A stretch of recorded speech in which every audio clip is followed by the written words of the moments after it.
Nianampy tamin'ny fanatotosana ny lalao famaranana ho an'ny section Vaknedina ny association fitahina anio. Lalao natao teny amin'ny kianjan'ny Malakamy Mantamena ary niarahany tamin'ireo mpikarakara lalao lehibe sy mpiany section Vaknedina. Ny fikambanana fitahina mihitsy no mpanohana ofisialy ty lalao ty. Voantoka tamin'izany ny ara-pitaovana toy ny fanamiana miaraka amin'ny fontongotra sy ny ara-tsakafo miampy ny fanalana hetaheta. Ankoatra ireo ny amboara tolotra sy ny lafiny ara-bola sy fandaniana tsy maintsy atao. Izao no maneho fa mivelatra amin'ny lehibe kokoa ny fikambanana ary ezahana ny ho tonga amin'ny sehatra nasionaly hoy ny filohan'ny fikambanana. Tsy miditra amin'ny lafiny politika sy ny olona samihafa eo anivon'ny liga ihany koa ny fikambanana fa misokatra ho an'ny mpiantsehatra eo amin'ny taranjio rehetra raha ny fanazavana.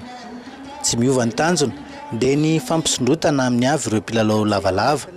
Vina ho tanterahana amin'ny fidinana ifotony ho tanterahana ny herinandro hitsidika eo.